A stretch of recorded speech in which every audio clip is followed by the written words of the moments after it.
Let's talk about going to USPS to ship a package. What do you need to really know this year? I mean, what are the things? What are the hacks to really think about? What's the best way to save money? And what are the top considerations to have in mind when you actually go to the USPS to actually ship a package? So let me give you the best hacks here. Okay. First of all, what are you mailing? Very important. What are you mailing from a domestic point of view? So basically, knowing the ship of your mail actually determines the price you will pay. So be clear about the ship of your mail. So you have postcards, you have letters, you have large envelopes, and you have packages. So have a clear idea about what you are mailing, okay? And when it comes to postcards, the maximum thickness is 0.016 inch. For letters, maximum thickness a quarter of an inch. Large envelopes, maximum thickness 3/4 of an inch. Packages, maximum length plus girth 108 times 130. Okay, for actually a USPS ground advantage. So that's important. You also have some consideration to think about mail piece dimensions. So I'm going to put this on the screen here. So here are the mail piece dimensions I want you to keep in mind if you are actually going to the USPS to ship a package. Okay, very important. So that's for what you're mailing, the kind of stuff you are mailing for domestic. Second, what are you mailing for international? Okay, here we have the same thing. So we have the different four types of mail. You have postcards, letters, large envelopes, and packages. Now, for packages, size limits may vary by product and country because you're mailing internationally. Countries are pretty sovereign. They have their own regulations, their own laws. Okay, in the States, there's no if you're shipping domestically, there is no restrictions when it comes to the package appearance, if you will. But for international shipments, you got to really account for, let's say, local laws. Okay, and in terms of mail piece dimensions, I'm going to put this on the screen so it's pretty clear for you. So in terms of ship, you have also the length. You can see the height also. That's important. And for all four types of packages that you're shipping. So if you are going to USPS to ship a package, you got to have a clear idea about the kind of stuff you are mailing, either domestically or internationally, and whether or not you're mailing a postcard, a letter, a large envelope, or a package, and what really comes, like what kind of length, height, and girth dimensions you need to take care of, you need to think about. If you are going to USPS to ship a package, you got to really have a clear idea about the service for mailing, the kind of service you want, okay? And basically, you have to understand that the ship plus speed plus cost actually will equal the service, okay? And every service is different. Every type of service is different. Whether you choose Priority Mail Express, you choose Priority Mail, you choose First Class Mail, you choose USPS Ground Advantage, Retail, and also Media Mail. So I'm showing you on the screen here that basically for the ship, if everything is less than 70 pounds or less, the speed 1 to 2 days money back guarantee. The cost will be based on weight and distance, and the service you want to go for here is Priority Mail Express. For anything, any letter, any package that is less than 70 pounds. If you have 70 pounds or less and you want the speed 1, 2, or 3 days, go with Priority Mail, and the cost will be based on weight, ship, and distance. If you have 3.5 ounces or less and you want 1 to 3 days, go with First Class Mail, and here the cost will be based for you on weight and ship. If you have a package or a letter that's 70 pounds or less and you want to wait for 5 days for delivery, go with USPS Ground Advantage Retail, and here the cost will be based on weight, ship, and distance. And if you have a package or a letter or whatever, if you have 70 pounds or less and you want 2 to 8 days, go with Media Mail, okay? And here the cost is cheaper. So when it comes to cost, the most expensive at USPS is actually Priority Mail Express. The second most expensive is actually Priority Mail. And First Class Mail, USPS Ground Advantage Retail, and Media Mail are pretty affordable in terms of in terms of cost, if you will, okay? So that's important. What I want to say also is that I want to talk about Priority Mail Express real fast. Letters, large or thick envelopes, tubes, and packages containing mailable items can be sent using Priority Mail Express. Now, this money back guarantee service includes tracking and insurance up to $100, additional merchandise insurance up to $5,000 may be purchased. So if you want to really give yourself extra peace of mind, go for it. Now, Sunday holiday as well as early in the day delivery is available to many destinations for an additional fee. So something to really think about. And so one thing I want to say real fast here is that the bottom line is that the speed depends on the distance. Mail takes longer to travel across the country than to travel across town. Makes sense.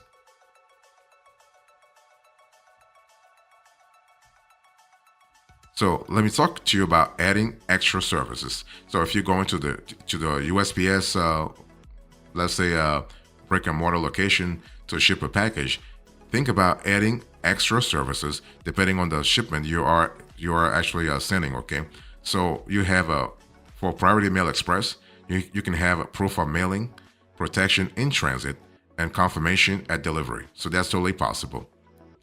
You have for Priority Mail, you have certificate of mailing, and the insurance actually here is actually up to $50 at no charge. More can be added. And you also have registered mail. And for confirmation at delivery, you have a certified mail, USPS tracking, signature confirmation, and registered mail. So that's pretty good. For first class mail, you have a certificate of mailing in terms of proof of mailing. You have insured mail and registered mail in terms of protection in transit. And you have a certified mail and registered mail in terms of confirmation at delivery. So that's pretty straightforward. And for USPS Ground Advantage Retail and Media Mail, you do have a certificate of mailing. That's the proof of mailing. You have a protection in transit. So you have insured mail, and you have USPS tracking and signature confirmation in terms of confirmation at delivery. So pretty straightforward here as well. So you have to understand that extra services can provide additional protection and peace of mind. It really depends on how comfortable you want to be with the whole thing. Okay, so if you have adult signature, here you have this requires the signature of someone 21 years of age or older at the recipient's address. Okay, so that's really good. What I want to say also is that the delivery information is available at USPS.com or by calling 1-800-222-1811. 1-800-222-1811. Let me give you examples of smart choices here. So if you are sending a valuable item, okay, if the item has a lot of sentimental value, you want to be sure that it will arrive safely. You can actually think about Priority Mail Express. You can think about USPS Ground Advantage Retail with registered mail, or you can have USPS Ground Advantage with insurance. Okay, of course, Priority Mail Express is more expensive. Okay, and if you are sending an important document, you can go with Priority Mail Express. That will cost you, but you can also have Priority Mail with signature confirmation service, or you can go with first class mail with certified mail and return receipt. Now the third option is cheaper anyway. If you are going to USPS to ship a package, I want you to really think about addressing your mail properly. Let's talk about that real fast, okay? So the accuracy of the address affects the speed and handling of your mail, that's for sure. So you want to put the return address. You want to really think about extra services. So place labels for extra services above the delivery address and to the right of the return address or to the left of the postage. For postage, you can use stamps, a postage meter, or a PC postage system to affix the correct amount. And you can also calculate the postage amount actually that you need at USPS.com. Okay, that's pretty straightforward. You also want to, in terms of address, use a post office box or street address, but not both. Okay, if the address also has a directional criterion, for instance, northwest for NW, be sure to use it. There may be more than one main street, okay? And you just want to really follow the rest of the procedures in terms of putting the city, state, and zip code, the apartment or suite number. In terms of envelopes, just remember that letters, bills, greeting cards, and other documents can be sent in standard format, manila, or recycled paper envelopes. So items needing extra protection can actually be sent in bubble-lined padded paper or waterproof envelopes.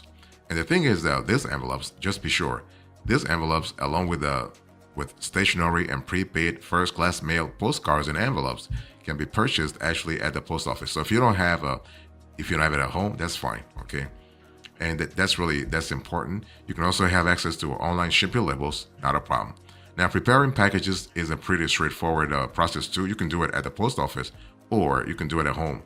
You can you can actually choose a box with enough room for cushioning material around the content. Sturdy paperboard or corrugated fiberboard boxes are best for weighs up to 10 pounds. If you are reusing a box, totally remove or obliterate all previous labels and markings with heavy black marker.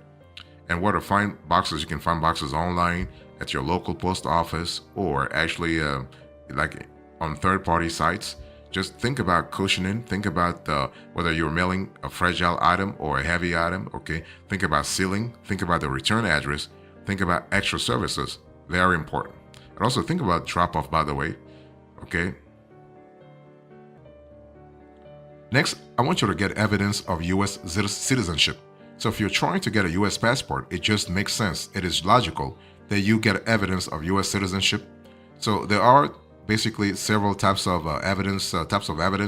So when applying in person for a passport, you want to provide primary evidence of U.S. citizenship. The type of evidence you provide depends if you were born in the United States or born outside the United States. So if you cannot provide primary evidence, provide secondary evidence, okay? And so there are a lot of examples when it comes to citizenship evidence. So let me give you a few tips for submitting your citizenship evidence. You want to submit your evidence of U.S. citizenship and a photocopy of the front and back if there is a printed information. Photocopies must be clear and easy to read, or on white 8.5 to 11 standard paper, black and white and single-sided. If you don't have the original copy of the document, you want to get a replacement from the office which issued the document, and the document must have the official seal or stamp of the office which actually issued it. You want to provide also a second copy, sometimes called a certified copy, of your citizenship evidence if you don't want to submit a photocopy of it, and the department will keep the second copy. It may take longer to get your passport if you don't submit your document and a photocopy of it, and you cannot submit an electronic or mobile birth certificate, okay? It has to be paper-based. Let me give you examples of primary citizenship evidence here. So if you were born in the United States, provide a U.S. birth certificate that meets these requirements, issued by the city, county, or state of birth. Lists the applicant's full name, date of birth, and place of birth. Lists parents' full names. Has the signature of the city, county, or state registrar, and has the date filled with the registrar's office. And this must be within 1 year of the birth, and has also the seal or stamp of the city, county, or state which issued it. You also have full validity, undamaged U.S. passport will also qualify as primary evidence. So full validity means the document is or was valid for 10 years for adults and 5 years for children under 16, okay? Make sure actually that your birth certificate looks like what I'm showing you right now, okay? This is actually the sample image here. This is what you want to have, okay? So this is actually an image of sample that actually features a U.S. birth certificate. Now, if you were born outside the U.S., you want to have full validity, undamaged U.S. passport, consular report of birth abroad or certification of birth, certificate of naturalization, and certificate of citizenship, okay?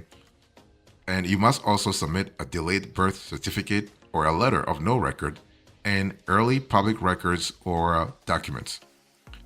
So you can have delayed birth certificates actually filed more than 1 year after birth, letter of no record, and also early public or private records or documents. So this is totally possible.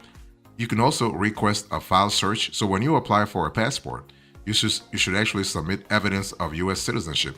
If you cannot get evidence, you may request a file search if You got a U.S. passport or consular report of birth abroad, CRBA in the past, and you cannot submit it with your application. So something that you want to think about.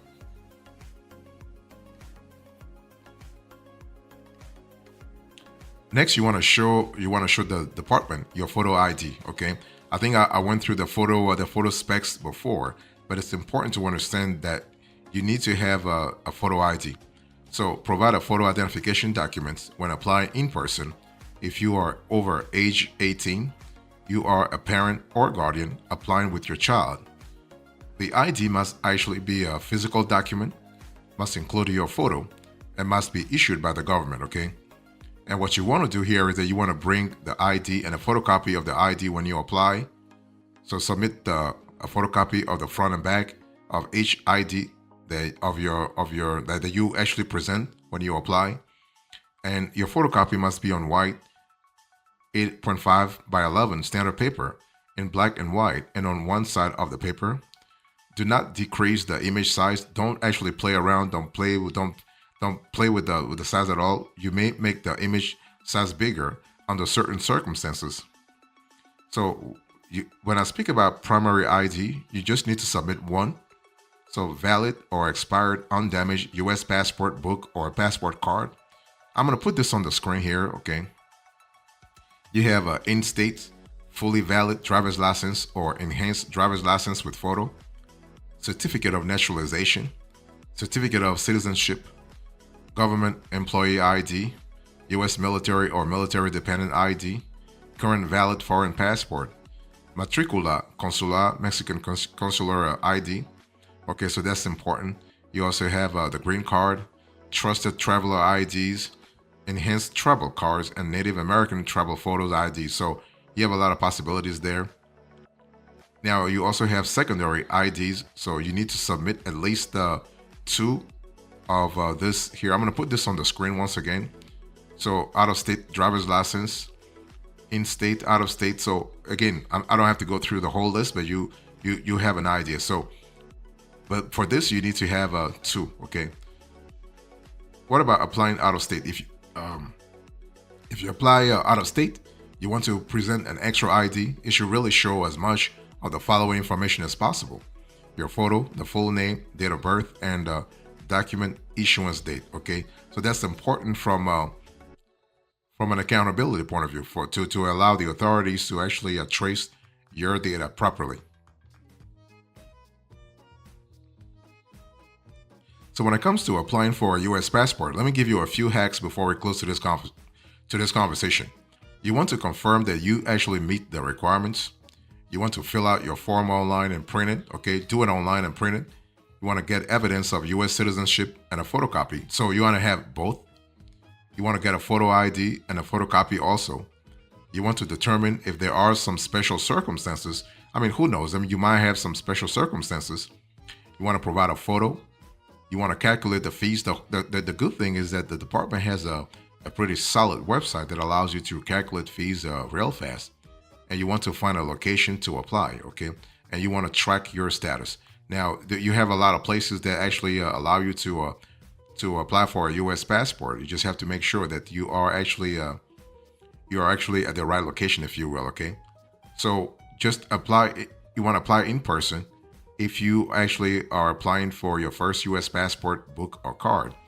If you're applying with your child who's under age 16, if your recent U.S. passport was issued when you were under age 16, if your most recent U.S. passport was lost, stolen, or damaged, and if your most recent U.S. passport was issued more than 5 years ago, more than 15 years ago, okay? So this is, you only apply in person if you respond yes to at least one of those following statements, okay? So that's important because the authorities want to make sure that you are indeed who you say you are, okay? And one thing I want to say also before closing to this conversation here is that laws are changing all the time, and you have to make sure that you are actually you can go back to the website, the travel.state.gov website I gave you a little earlier, so that you have all kind of information, okay? Now, how do you fill out your check for the application fee? Because there is an application fee for the U.S. passport, as told you before. The passport book will set you back $130 for the application fee. The execution fee, $35. The passport card, $30 for the application fee, and $35 for the execution fee. And for the passport book and card, you are looking at $160 for the application fee and $35 for the execution fee. Now, how do you fill out your check for the application fee? I'm showing this to you on the screen here. This image actually shows you a sample check which you can use to pay your application fee, okay, in terms of how much you have to pay. And also, one thing you need to understand here is that you have to make sure that you account for how fast you want to have the paperwork also.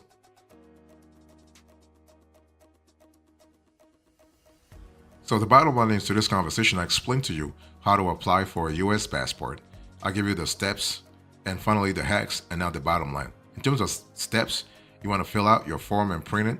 You want to get processing times, consider the cost of your passports, submit a good photo, get evidence of US citizenship, and also show the department your photo ID. Thank you so much. God bless you. I will see you next time. Until then, remember, stay marvelous.